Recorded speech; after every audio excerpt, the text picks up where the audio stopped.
आसमानी ऊंचाइयों तक पहुंच जाते हैं।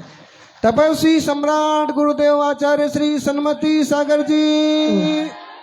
बोले परम पूज्य दूर पट्टाधीश्वरिया चक्रवर्ती आचार्य भगवान श्री सुनील सागर जी गुरुदेव की।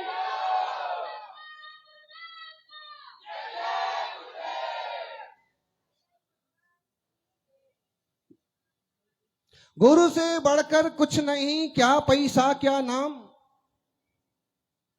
गुरु से बढ़कर कुछ नहीं, क्या पैसा क्या नाम। चरणों को जो छू लिया हो गए चारों धाम। और मुझे इतना अच्छा लगा कि मैंने जिंदगी में उन्हें छोड़ने की कभी भावना ही नहीं की। एक बार जबरदस्ती उज्जैन चतुर्मास के लिए भगा दिया, दूसरी बार 2007 में आचार्य बना करके मुंबई चतुर्मास के लिए और सोलापुर नाते पोते श्रवण बेलगोल की तरफ रवाना कर दिया। और हमारी खूब भावना थी कि इन चरणों की सेवा करना है। संघ के सुश्रावक बैठे हैं जिन्हें संघपति संघसारथी लोग कहते हैं, और वो अपनी पूरी शिद्दत से सेवा में सर्वत। कितने बार इनको इशारे किए सुनील सागर को राजी करो, लेकिन हमारी एक भावना थी कि मैं तुम्हारे पांव कभी छोड़ने वाला नहीं हूं। लेकिन अंत में उन्होंने मुझे भी मुंबई के लिए रवाना कर दिया, और मेरा दुर्भाग्य रहा कि अंतिम दर्शन उनके मुझे ना हुए। वो खुद हमेशा के लिए स्वर्ग के लिए रवाना हो गए। लेकिन उस समय उन्होंने जो सूचनाएं विष्णु चौधरी और अन्य भक्तों को दी, वो आज भी सबको पता है। और अनिकांत जितना जोर से जज्बात के साथ जबरदस्त बोलते हैं, उससे आपको विश्वास तो करना ही पड़ेगा कि सुनील सागर जी ने से किसी से लिया नहीं है, गुरु ने दिया है। सौभाग्यशाली हो जिन चरणों को छू करके जीवन पवित्र होता है। उनकी संस्मरण आपको क्या सुनाएं, छोटी छोटी बातें हैं, बड़ी बड़ी शिक्षाएं हैं। ढेर सारी किताबें हमारी चौकी पर रखी हुई थी। गुरुवर वहां से निकले और उन्होंने देखा इतनी सारी किताबें, किसकी चौकी है, यहां कौन बैठता है। मैं हाथ जोड़ के बोला, भगवान मेरी किताबें हैं। उन्हें तो पता था कि ये शास्त्री है, पंडित है, विद्वान है, तो किताबें इसके पास हो सकती हैं। तब भी उनने बहुत बड़ी बात कही, सुनील सागर तुम्हारी चौकी पर किताबें शोभा नहीं देती है, तुम्हारे दिमाग में किताबें होना चाहिए। तुम्हारे दिमाग में किताबें होना चाहिए, चरित्र होना चाहिए, चर्या होना चाहिए। मैंने कहा गुरुदेव किताबों का त्याग। तभी सागर के विद्यालय में वो सारी किताबें मैंने दे दी, और उसके बाद से मेरे पास, मेरे से गरीब शायद और कोई नहीं होगा। मेरे पास थोड़ी सी किताबें हैं, और वो जो छोटा सा बैग है वो तपस्वी सम्राट का है। उनने बार बार हजारों बार उसको छुआ होगा, उनकी किताबें उसमें हैं, इसलिए वो मेरे पास रहता है, वरना मेरे पास कुछ नहीं। और वो किताबें, जितनी किताबें चौकी पर थी, मुझे लगता है मैं किसी अलमारी को देखता हूं, किसी लाइब्रेरी को देखता हूं, लोग कहते किताब ले लो महाराज, किताब जो आपको चाहिए ले लो, और मैं एक नजर देखता हूं, किताब छूने का मन नहीं होता है, क्योंकि वो सारी किताबें स्टोर हैं, जरूरत ही नहीं है, यहां फिक्स हो चुकी हैं, याद हैं, जरूरत पड़ते ही यूं बोलते जाते हैं, निकलती आती। गुरु का आशीर्वाद कैसे फलता है, गुरु कैसे सिखाते हैं। महाराज जी देवघर की तरफ बिहार हो रहा था, सम्मेशकर की तरफ, तो ऐसे ही एक दिन हमने ऐसे कहा कि लोग कैसे मूर्ख हैं, कैसे मिथ्या दृष्टि है, अमुक देवताओं की जय बोलते हुए चले जा रहे हैं। तो महाराज जी मेरे को बहुत लाड़ भी करते थे, लेकिन उस दिन आंख दिखा के बोले और वो हुंकार करें। आपने हुंकार देखी सुनी कभी? हुंकार करें, अच्छा आदमी मूत देगा, हाँ, नाम नहीं लूंगा। बड़ी सभा के बड़े नेताजी आए और किसी ने उनको नारियल दिया, महाराज जी अध्यक्ष हैं, ये हैं, वो हैं, और ये हैं, और वो सामने आए, श्रीफल चढ़ाया, नमस्कार किया। महाराज जी को पता नहीं क्या सूझा, श्रीफल नारियल तो दूसरे का भाड़े का चढ़ाता है, बड़ा नेता बना फिरता है, चल। फक्कड़ साधु थे, कोई लेना नहीं देना नहीं, अपने में मस्त, अपनी तपस्या में मस्त। वो दिल्ली के लाल किले पर नहीं आए, लेकिन ऐसा कोई लाल नहीं है जो तपस्वी सम्राट को नहीं जानता।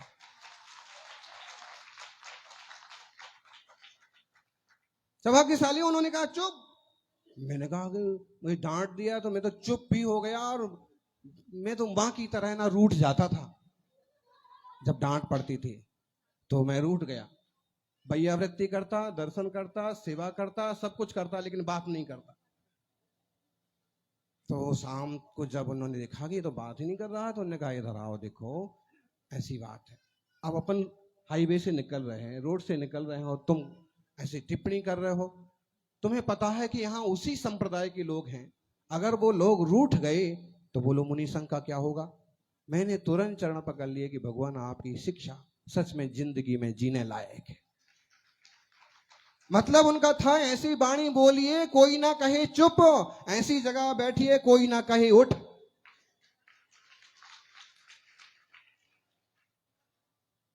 समय से घर महाराज जी कुंडलपुर गए, बोले आचार्य श्री आ रहे, आचार्य श्री। तपस्वी सम्राट के लिए उन्होंने कोई खास जगह नहीं दी, तवज्जो नहीं थी। जिनको याद होगा, आपको याद होगा, आपको याद होगा, जो पहले कुंडलपुर गए हैं 30 साल पहले, उनको याद होगा कि एक तरफ चूल्हा वाली भोजनशाला थी और उसी के बाजू में विद्या भवन बना था। तो अच्छे खासे साधु कुटी के कमरे खाली पड़े रहेगा, विद्या भवन के कमरे खाली पड़ गए। क्यों? आचार्य श्री आ रहे, आचार्य श्री आ रहे। तपस्वी सम्राट को वहां के लोगों ने एक दो लोगों को आगे कर दिया, इनको यहाँ रुका दो। उस कमरे में जिसमें वो पुराना चूल्हा था, राख पड़ी हुई थी, झड़ा हुआ नहीं था, उसमें रुका दिया। हम भी रुक गए। अब गुरु जिसमें राजी उसमें हम भी राजी। हमारे जो संघ वर्ग के संघपति जिन्हें आप बोलते हो ना, और ऐसे लगता होगा महाराज जी का लवाजमा, इनकी सूरत देखो। महाराज जी कहते थे ना, ये विश्वसेन जहां चला जाता है लोग फॉरेनर समझ के तुरंत घर खाली कर देते हैं। आओ साहब, महाराज जी को लाओ साहब। ये अजीत जी तो एक से एक समर्पित लोग हैं, और तब से वर्षों से चूड़ीवाल परिवार, वर्षों से, और अभी 5-7 नए परिवार जुड़ के भी निरंतर। खैर, कहने का मतलब है कि कुछ लोगों ने उनको कहा कि आप यहां रुका दो, और टूटे चूल्हे जो। अच्छा, मैं ये कह रहा था, इन लोगों की विशेषता है, गुरुवर जिसमें राजी उसमें ए राजी। परसों प्रज्ञा सागर जी ने कहा, मिंडा जी को आगे कर दिया, और मिंडा जी कह रहे हैं कि महाराज विज्ञान भवन पधारो।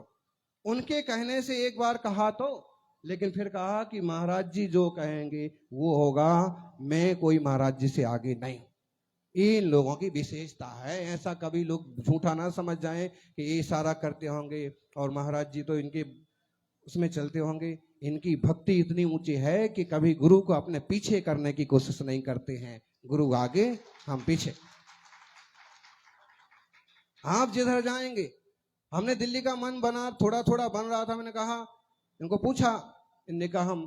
फिर मैंने कहा कि उस भीड़ में कौन जाएगा, सुसागर जी का संदेश आ रहा है, मैं तो मेरा तो फिर बोले कि महाराज जी एक बार कुछ भी हो, आपको देश की राजधानी में जाके वहां के लोगों के जीवन में भी उजाला फैलाना चाहिए।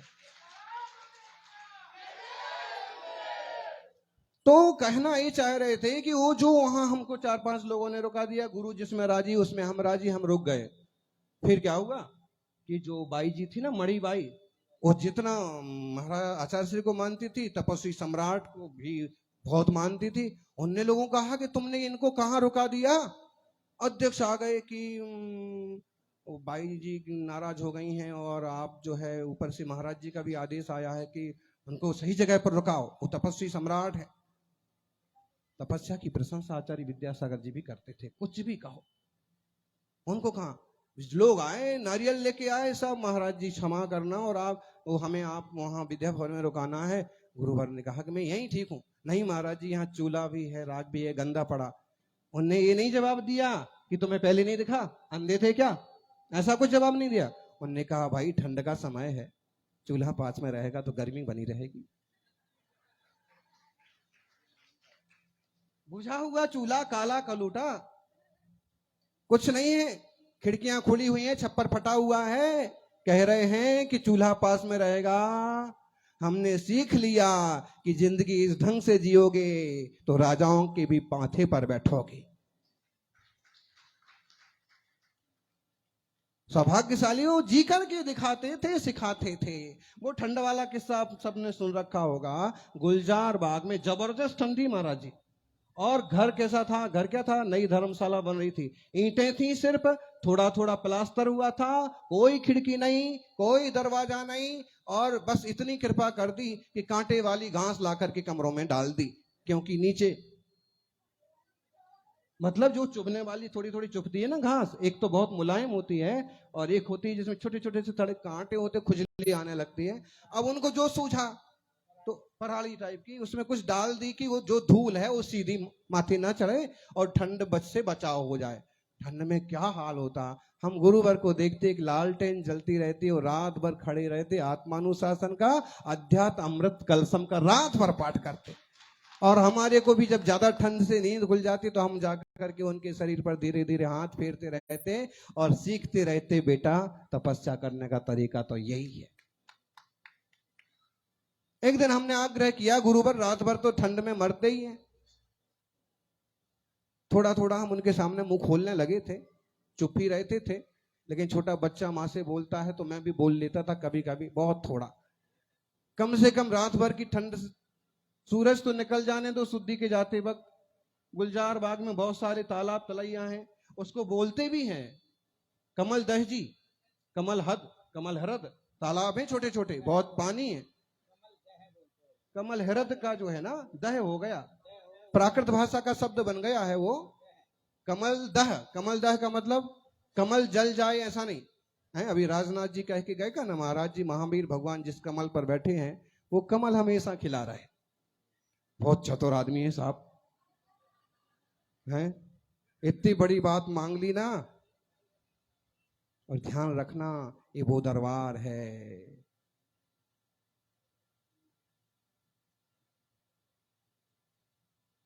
गुजरात चतुर्मास में गांधीनगर में ढेर सारे मंत्री आते थे। एक दिन उप मुख्यमंत्री आए थे, लेकिन वो विषय उनका नहीं है।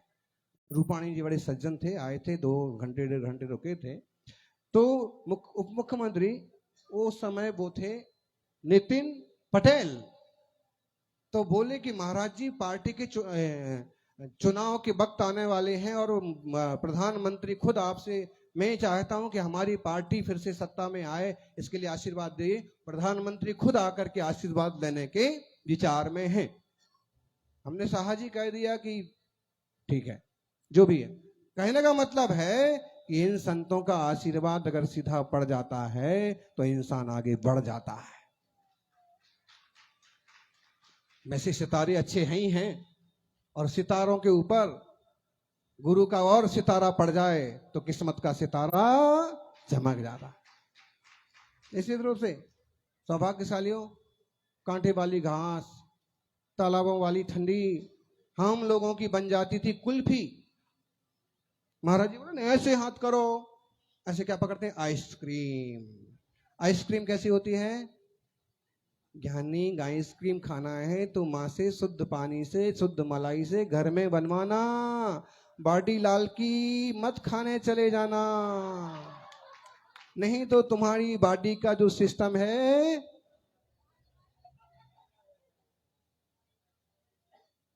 आइसक्रीम की तरह टपकता हुआ हो जाएगा। तो कुल्फी जैसी जम जाती। तो हमने कहा कि कम से कम इतना तो अपन आप कर ही सकते को, धूप सूरज निकल जाए फिर शुद्धि को चला करें। इस कान से सुन लिया, हम समझे कि इनने सुन लिया, बहुत अच्छा है। दूसरे दिन सुबह हुई, पाठ हुआ, लिया कमंडल, चल दिए। भले हम गुरुदेव को आग्रह कर देते थे, लेकिन उनकी बात के ऊपर नो एक्शन नो रिएक्शन। उनने जैसे पीछे कमंडल उठाया तो हम साधुओं ने भी पीछे कमंडल उठाया और चल दिए शुद्धि के लिए। हम थोड़ा तो हमको लगा कि देखो आग्रह किया और फिर भी बच्चों की बात नहीं सुनी। जब आधे रास्ते पहुंच गए तो तालाब में पटेल लोग जो थे वो भाजियां धो रहे थे, मूली धो रहे थे, आलू धो रहे थे, प्याज धो रहे थे, टमाटर धो रहे थे। साग जो उनके पास था वो बेचने जाना है, धुल जाएंगे, अच्छे चमकेंगे, बाजार में कीमत पर बिक जाएंगे। और इतने पानी तक में घुसे हुए कोई लोग सिंगाड़े तोड़ रहे हैं, कुछ उस टाइप से। आचार्य श्री खड़े हो गए। हमने कहा तो रोज होता है, रोज रहे तो यहाँ खड़े का ही। फिर बोले सुनील सागर देखो, हमारे पीछे सुंदर सागर जी थे और भी साधु थे, देखो। मैंने कहा कि भगवान, बोले केवल पेट भरना है तो इतनी भीषण ठंड में, इतने भीषण ठंडे पानी में कमर तक खड़े होने पड़ता है, तुम्हें तो मोक्ष भरना है, तुम्हें कितनी तपस्या करना हो।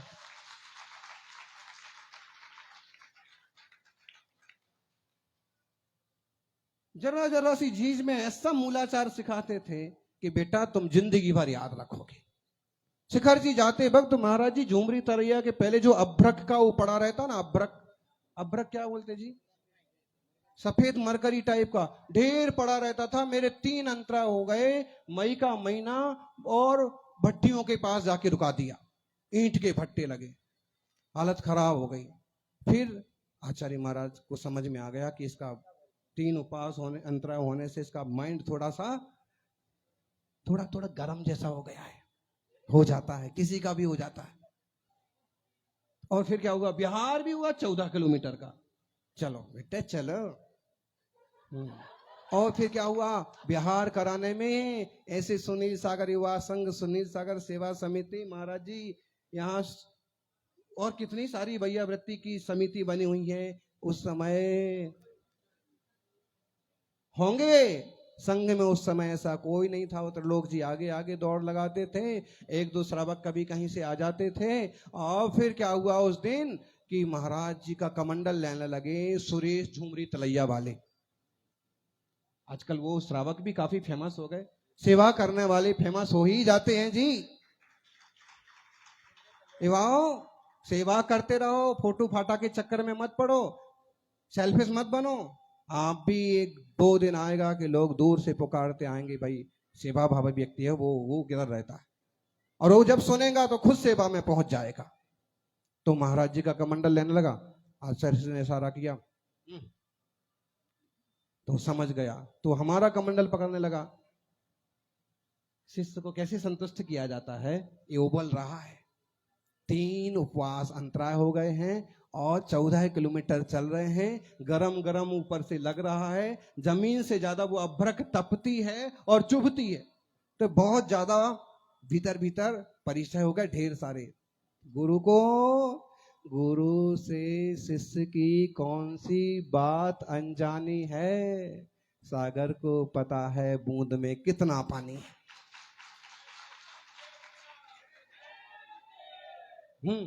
सुरेश जी हमारा कमंडल लेने लगे। मैंने कहा मैं नहीं दूंगा, सुनील सागर कमंडल दो, इसके आगे हम और कुछ बोलने की जरूरत, कमंडल दे दिया। हम इसलिए नहीं दे रहे थे कि गुरु का कमंडल लो, मेरा क्यों ले रहा है, गुरु का कमंडल तो ठीक है कमंडल है, मेरा कमंडल तो हवाई जहाज था। महाराज जी आपके कमंडल से टेवड़ा, अपन जो बात करते हैं देशभूषण जी के कमंडल की, आदि सागर जी के कमंडल की, मेरा कमंडल भी मेरे को लगता मुझे आदि सागर ही बना समझ लिया महाराज ने, इतना बड़ा कमंडल दे दिया। तो मैं थोड़ा थोड़ा कभी नाराज भी हो जाता कि मेरे को कमंडल दिया है कि मतलब पूरा तालाब दे दिया। आखिर में उनने कमंडल बदलवा दिया और अच्छा कमंडल दे दिया बाद में, कृपा तो रहती है। एक बार आपको गुरु को निवेदन करना पड़ता है, बार बार उनका दिमाग नहीं खाना पड़ता है, फिर उन्हें पता पड़ता है कि किसके लिए कब कहां कैसे क्या करना है। तुमने ज्यादा माथाफोड़ी की, ज्यादा होशियारी की, ज्यादा चांस मांगे तो तुम्हारा समझ लो उतना ही मिलेगा जितना मांगा है, और नहीं तो वो तो बांटने ही बैठे हैं, जितना है लो, सब खुश रहो। फिर क्या हुआ, हमने कमंडल दे दिया, पहुंच गए जहां पहुंचे महाराज जी, ऊंची पहाड़ी और वो अभ्रक बिछा हुआ सब तरफ, और सोने के लिए कोई चिटाई नहीं, कोई पाटा नहीं। हमने कहा और जय हो। आचार्य महाराज आए, सुनील सागर जी, ठीक है, और इतना पूछने से सारी तकलीफें छू मंतर हो गई।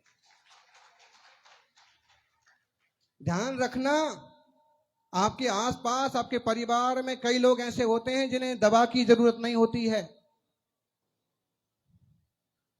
पत्नी बीमार रहती है, उसको स्वस्थ करने का सीधा साधा तरीका है, 2-4 दिन में पूछ लिया करो कैसा है, तबीयत ठीक है, हैं? एकदम अच्छी दिख रही हो, आज क्या बढ़िया खाना बनाया है, इतने सारे काम करने के बाद भी तुम थकती नहीं हो, आप देखना वो कभी बीमार नहीं पड़ेगी।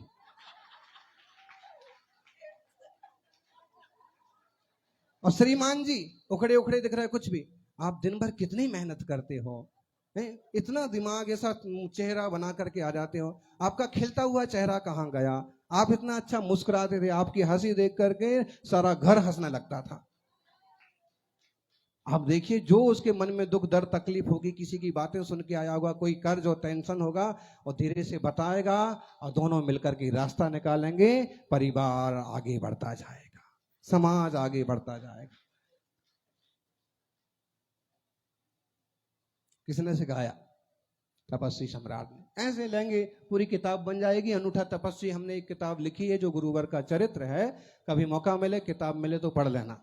और ये चरित्र आपको जरूर पढ़ना चाहिए। अनूठा तपस्वी, दूसरा महावीर, विश्व का सूर्य और चारित्र चक्रवर्ती।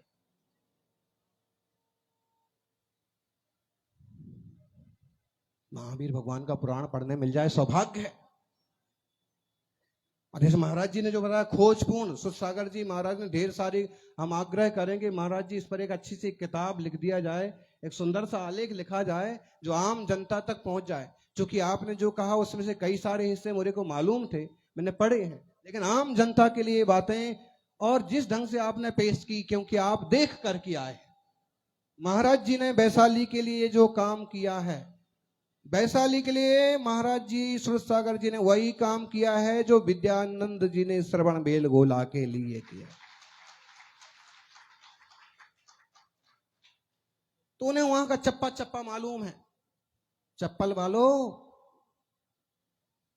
चप्पा चप्पा जानने वालों से कभी वो भी जान लो कि जिसको जानने के बाद कुछ और जानना बाकी नहीं रहता है। वो निजात्मा, शुद्धात्मा। गुरुवर ने संयम साधना के साथ हमें समय सार पढ़ाया, प्रवचन सार पढ़ाया, अष्टाध्यायी पढ़ाया, अष्ट सहस्त्री पढ़ाया, प्रमेय कमल राम। हम कहते महाराज जी शास्त्री किया है, इसका मतलब ये तो थोड़ी है कि इतने बड़े बड़े आप सांस तो लेने दो। बोले बेटा जिंदगी छोटी है, काम बहुत है। अंतो नत्थि सुदीर्णम कालो थो वो वदम चतुम में तन्नवरी सिक्खी दब्बम जम जरमरणम खयम कोणदी। सीख लो जब तक मैं हूं। और जब ऐसा बोलते थे मुझे बहुत तकलीफ होती थी, जब तक मैं हूं। मैंने कहा आप जा कहां रहे? और टीकमगढ़ में तो एक बार वहां हाथ दिखाने लगे। मैंने कहा भगवान आपसे सीख रहा हूं और आप मुझे हाथ दिखा रहे हैं। बोलो सुनील सागर, बोलो बोलो। मैंने कहा कि 10 साल कुछ भी होने वाला नहीं है, लेकिन फिर भी आप ऐसा सोचा मत कीजिए, हाथ दिखाने मत आया ना। जिसको दीक्षा लेना हो वो शौक से दोनों हाथ दिखा सकता है, और जो दोनों हाथ दिखाता है गुरुवर को, वो दोनों हाथों से खाता है। सौभाग्य है आज जैसे मुनि वृंदों के बीच में बैठे हैं। आचार्य कुंद कुंद ने कहा परिवज्जतु सामन्नम इच्छति यदि दुख परिमुखम। यदि दुख से मुक्ति चाहते हो तो दीक्षा लो।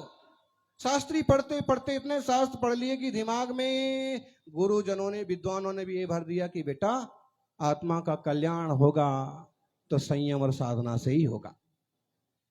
पंचम काल के दुखों से बचना है, आगे छठम काल के दुखों से बचना है तो संयम ले लो। ऐसे काल में जन्म होगा, ऐसी जगह जन्म होगा कि यहाँ की तकलीफें नहीं देखना पड़ेंगी, और सीमंदर आदि स्वामी का सानिध्य पकड़ पा करके तुम्हारा आत्मा भी मोक्ष मार्ग पर बढ़ता चला जाएगा।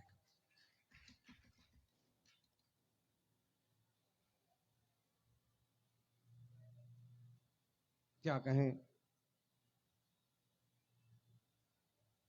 अगर हम बहुत ज्यादा संवेदनशील किससे सुनाएंगे तो फिर हम उसके आगे बोल नहीं पाएंगे। इसलिए इतना ही ठीक है कि जो उनने कहा, वो कहते थे चर्चा चहकती है। सुनील सागर बोलते हैं बनारस में ढेर सारे विद्वान आते थे, महाराज जी चतुर्मास हुआ था और गोष्ठियां होती थी और वाचना चलती थी, और जब विद्वान कोई प्रश्न पूछते थे सुनील सागर उत्तर दो। वो हमें ऐसे समझते थे जैसे हम कोई अभी गणधरी बन गए हो, लेकिन कृपा खूब थी और जो शास्त्र कंठस्थ थे तो यूं समाधान श्लोक और गाथाओं से होते थे। गुरु महाराज का हृदय कमल ऐसे खिलता था, चेहरा ऐसे खुलता, उनके हंसने का स्टाइल गजब का था। महाराज जी कभी वो हंस, मतलब आपसे खुश हैं या किसी बात से खुश हैं, हंसने का तरीका झटके से ऐसा सिर करेंगे और पूरा उनका एकदम कमल की तरह चेहरा खिल जाता था। तो समाधान करिए, और समाधान करवाते थे। फिर बोले चर्चा चहकती है, चर्या, चर्चा चमकती है, चारित्र महकता है, और जो जितना ज्यादा तपता है वो ही उतना ज्यादा निखरता। हमने गुरुवर के उस बात को भी समझा, स्वीकार किया, और वो कहते थे पलकें झुका के जियो, दुनिया तुम्हें पलकों पे बिठा लेगी। पलकें झुका के, आप देख रहे हैं मुनिराज बैठे हैं, शायद ही किसी ने आंखें खोल खोल के फाड़ फाड़ के आपको देखा हो।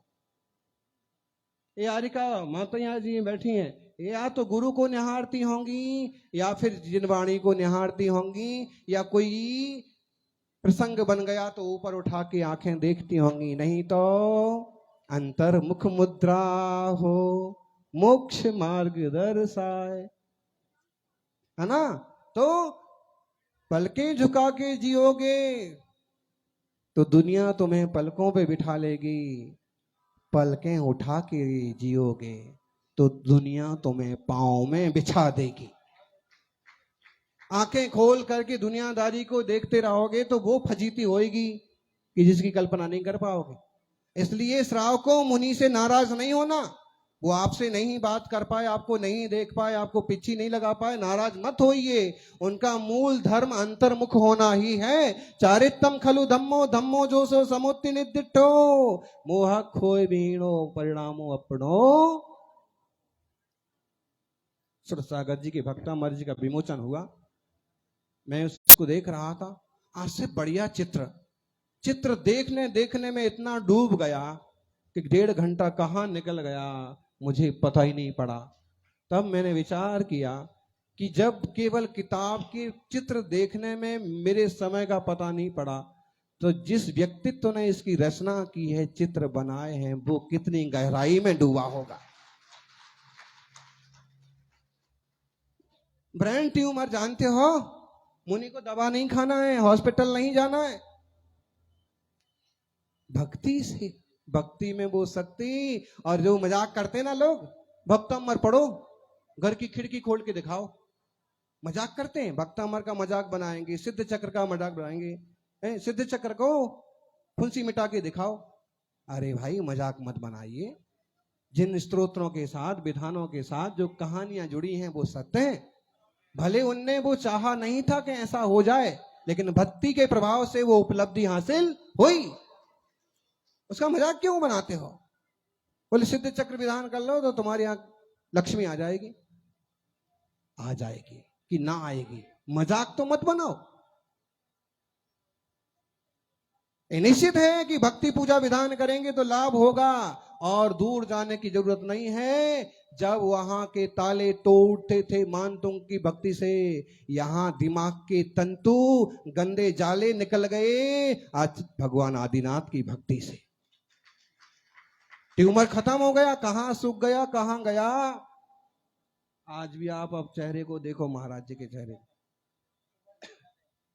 किस किसने देखा, किस किसने देखा? पहले यहां उठा हुआ हिस्सा देखा ना। महाराज जी कौन से हॉस्पिटल गए, एम्स गए थे क्या? साधुओं का कभी मजाक नहीं बनाना। आप भक्त हैं, आप मजाक नहीं बनाते होंगे, लेकिन दुनिया में थोड़े से ऐसे लोग भी हैं, जर्रा जर्रा सी बात को लेके आप प्रभाव ना करेंगे, मजाक बनाएंगे। छड़ी लेके चलते थे हैं, और आज तुम्हारे पीछे छड़ी लेके चलते हैं। खड़े हो जाओ, अड़ जाओ, हैं? कैसे?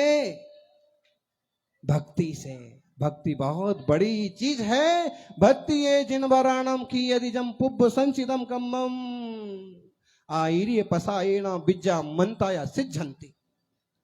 महाराज जी कौन से मंत्र करते हैं कि आदमी ठीक हो जाता है? महाराज जी कोई मंत्र नहीं करते हैं, हमारे पीछे जो चार है ना, वो सब करते हैं। हमारे पीछे जो पुरखे की परंपरा है, पूर्वाचार्यों की, जरूरत ही नहीं है हमें कुछ करने की। बिल्कुल जी महाराज जी, हमको कुछ करने की जरूरत नहीं है। हम तो यूं जाकर के अब भी हाल, हम तो यहाँ मंच पर ही बोल लेते हैं ज्यादा पट पट पट पट पट पट पट, क्योंकि आप सब रहते हो तो आपको ऐसे लगता है कि महाराज जी कहीं बोलते नहीं, कहीं बात नहीं करते, तो हम ये दिखा देते हैं कि मैं बोलना चाहूं तो मैं 1.5 घंटे भी बोल सकता हूं। अब सुनने की हिम्मत है तो सुनते रहो, ठीक है। लेकिन अक्सर कर फिर चुप रहने के बाद भी महाराज जी कैसे काम बनते जाते हैं। अब आज की घटनाएं देख लो, कल की घटना देख लो। वहां की बात है, महाराज जी आमेर फोर्ट पर गए थे। आमेर फोर्ट हम किसी भी जगह चले जाते हैं, गुरुवर ने एक बार हमारा उसका भी मजाक बना दिया था। हुआ ऐसा कि मुंबई की चौपाटियों के दर्शन के मंदिरों के दर्शन को गए, तो हमने कहा महाराज जी थोड़ा जुहू चौपाटी की तरफ भी चलो। कुछ श्रावक थे, वो सुझाते जाते थे कि जुहू चौपाटी भी होती है, ये भी होता है, मुंबई में वो भी होता है। तो हमने कहा तो जुहू चौपाटी की तरफ। तो महाराज हमने एक बार उनको और आग्रह किया था और उस बात से वो नट गए थे। उसके बाद हमने उनको कहा था महाराज जी ऐसी जगहों पर जाने से कहीं जैनों के चिन्ह भी मिलते हैं कि हमारा वहां कुछ रहा है वो भी मिलता है, तो अपन को इतिहास की पुरातत्व की चीजें देखना चाहिए और सार्वजनिक स्थानों पर एक बार खड़ा होना चाहिए और शांति सागर महाराज की तरह अपन को नहीं समझे। आप लोग आचार्य श्री शांति सागर जी का पूरी तरह से अनुकरण कर रहे हैं। वो तो 10-5 किलोमीटर जाते थे और एक ही फोटो खिंचवाते थे, आप दिन भर सेल्फी लेते रहते, लेकिन उनका एक फोटो इतिहास बन जाता है, आपके 1000 फोटो किसी काम नहीं आते हैं। तो महाराज जी चले तो गए कहने पर, इतने में क्या किया, एक अनिल शाह था, बोले महाराज जी ये वाला बंगलो जो है ना आशा पारेख का है, कोई पुरानी हीरोइन थी। तो आचार्य महाराज उस समय बोले ये बाला बंगला सुनील सागर को दिखाओ। मैंने कहा बाप रे, मेरे को क्या लेना देना, मैं तो इसलिए चला जाता हूं, इसलिए कहता हूं कि कुछ नया देखने को सीखने को मिले। ऐसा सुनील सागर को दिखाओ साहब। तो आचार्य महाराज बड़ा कठोर तपस्वी थे और जो उनके साथ दोगलापन करते थे उनके लिए कठोर भी थे, बाकी वो नवनीत की तरह मुलायम तपस्वी। कभी आचार्य गुरुवर सन्मति सागर जी का आचार्य से अभिनंदन सागर जी का भी एक मिलाप हुआ था, कभी विद्यानंद जी के साथ भी उनकी छोटी सी गोष्ठी हुई थी, और वो सारी बातें इतिहास रह जाती हैं ज्ञानी। इतिहास होता है, ये सब मिलना एक क्षण के लिए होता है, इतिहास जिंदगी भर के लिए बनता है। और देखिए होता है, आप लोग बोल रहे हैं फर्स्ट टाइम देखा और महाराज जी ने भी दिल दे दिया। पता नहीं महाराज जी दे दिया है कि देने वाले हैं क्या है, लेकिन साधु को, गुरु को, साधर्मी को दिल दोगे तो तुम्हारी दिल की धड़कनें और अच्छी हो जाएंगी, तुम्हारा दिल और अच्छा हो जाएगा। सभी धर्म से जुड़े, सबका मंगल हो, यही भगवान जिनेश्वर के चरणों में प्रार्थना। और पूरे संघ ने पूरी तरह से बैठ करके मुनियों को, आप देखो कई सारे मुनि ऐसे हैं कि जिनने कोई प्रवचन नहीं किया है लेकिन फिर भी विराजे हैं। आरिका माता जी हैं जो अच्छे से अच्छी वक्तृत्व हैं लेकिन फिर भी शांति से विराजी हैं, और पूरे समोषण की शोभा। और वो श्रावक जो महाराज जी कह रहे थे, नेताओं को सुनने वाले, अभिनेताओं को सुनने वाले चले गए, गुरुओं को सुनने वाले अभी भी डटे हुए।